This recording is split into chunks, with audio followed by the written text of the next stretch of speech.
Hey YouTube family, beautiful humans. Good morning, happy afternoon. Hope you're enjoying the middle of the night, if that's where you may be when you're tuning in. No matter where or when, we're so excited that you came to spend just a moment of your amazing life here in our community. This story, this conversation today, I think is such a great reminder always of what an impact, whether we want it to or not, what an impact who we listen to, who we allow to speak into us, who we surround ourselves with makes in our life. Conversely, the impact that we, being our highest and best self, make on others. So, if this sounds a little intriguing, I hope you'll stay with and just keep watching. Okay, so this was an actual scientific study done back in 1968. I always find this intriguing because I'm a history major, and so I just love to know like the background of things. This particular scientific experiment was called the Pygmalion Effect. So Pygmalion, the Pygmalion Effect. In 1968, a study was done with a group of teachers, and they each got to have 5 students in their classroom that they just kind of picked out of the crowd and told these students, now this was not based on fact, but what they told the students was that based on their current IQ, they were slated to be the 5 that would become increasingly more intelligent, and their IQ would go up as the year progressed. And that they would be observing them, expecting this to be happening for them. So the students were told that this was noticed about them and what they would be being observed throughout the year. In case you don't know this, we have something in our brain called RAS, is the acronym, RAS, the reticular activating system. So this is why if you've ever heard somebody talk about a red car, and then like you have not seen red cars on the highway in weeks, and that day, the following week, the next 2 weeks, all you notice is how many red cars there are on the highway in your neighborhood, parked in the parking lot, at the market, whatever. So our reticular activating system is one of the things that, enjoy your language, I would say that God gave us, where we alert our brain what it is that we're looking for, what it is we're expecting to see or to come about. These teachers planting this idea, if you will, into the minds of those 5 students, planted the seed of belief that, number 1, they were already intelligent. By default, you people can do anything, right? And then number 2, that they were so intelligent, it was expected that as the year went on, their intelligence would increase and they would continue to do better and better and better in the class. After the year was over, all the teachers that had done this particular experiment with choosing 5 students in their classroom were brought together, and these students' original test scores and then their ending year, test scores were all accumulated. And again, even though they were told they were selected because they had some of the highest IQs, that is not necessarily what the truth was. That was just what they were told. At the end of the year, every single one of the 5 in every single classroom had escalated in their intelligence, their IQ, their performance in the classroom. The Pygmalion effect is this effect of what happens when an expectation, if you will, now we're going to say it in the positive here, becomes a self-fulfilling prophecy because your reticular activating system has heard, oh, I've been selected, I've been noticed, I've been seen, I've been set apart, I'm going to actually be being observed. And the anticipation is that because of what they already see in me, I'm going to continue to do even better. Now, you can imagine that this could work conversely as well, correct? We've all at least seen movies where, a child had ill spoken over them, or defeat, or not enough or lack or whatever. And that also became a self-fulfilling prophecy. Their reticular activating system heard that information, that expectation, if you will, and so therefore they became that person.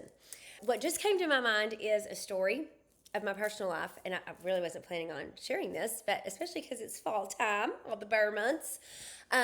So I'm privileged to lead some amazing women, and I love to do a retreat for them. And one fall, I decided I love the beach, and so I rented this beautiful home in Galveston, and it was just like a leaders retreat, and we went down there. And so each of my leaders had been given different portions of the event to just be creative and kind of spearhead that part. My girlfriend that was in charge of kind of like visualizing and creativity and like kind of like something interactive. She had brought real pumpkins about this big. I really thought they were for decoration, honestly. Like the second day of the retreat, she got this old sheet out and she covered the hardwood floors and she put the pumpkins all around the square, the rectangle.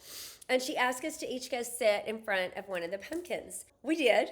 And then all of a sudden, there were knives and scissors and Sharpies and glitter and all this glue. And I was like, what is happening? And she said, what we're going to do is we're going to each decorate our own pumpkin. And it can be a representation of you. It can be just cute and fun. It can be, dark and sinister. It can just be creative, whatever you want it to be. And y'all, what actually happened is I began to cry. Me, the leader. And so I'm not a quiet crier. And everybody's like starting to look at me and they're like, what is wrong? And I'm like, I am not a creative person. I don't do this. I'm going to watch. Y'all are going to do it and I'm going to watch because this is not, speaking of cup of tea, this is not my cup of tea. And they were like, what are you talking about? You're so creative. Think of all the events and the different contests and the parties and celebrations. And I was like, no, I was not hearing it. And what was happening, so pulling back the curtain, what was happening for me is, I've shared before with y'all that my mama could do anything. She could do anything. She could do anything in the kitchen, in the home, crafty. And she really loved to do it by herself. Like she just loved, that was her alone time. She loved to create by herself. Well, somehow in the midst of all of that, the way I interpreted that is that I was not good at it. I was not creative because she liked to do it by herself. Isn't that funny? Like how we can, as a child, interpret things. So I don't remember my mama ever saying to me, you're not good at it, so I want to do it by myself. But she just, that was her unwinding time, her creative time. And so somewhere along the way, the message that my reticular activating system got was that she's creative and I'm not. Through the encouragement of these fellow leaders, they were like, Julia, you can do this. Let's just try. I totally, it took me a little bit. I just started watching some of them, which that's also another point, right? Having powerful people around you that you can be vulnerable with, then what they speak out over you, and then look how they're living their life, right? So I began to see what they were doing creatively and how they were decorating their pumpkin. I know, isn't this a silly story, but it just came to mind, so we're going with it. I began to decorate my pumpkin. I'm sure y'all are going to be shocked. I might, if I can find a picture, we'll put it up here of my pumpkin. I gave her lips. I put lip liner on her. I went and got an extra pair of my lashes and glued, and those didn't stick, so I think I ended up drawing with Sharpie eyelashes. Just made her like a Julia pumpkin.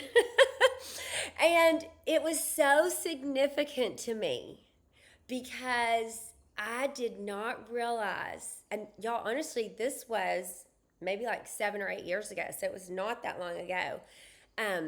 I didn't realize that for that long I had been carrying with me this lie that I was not a creative person. And it was simply an interpretation because I was birthed by someone who was so uber creative. So what about you? Is there anything?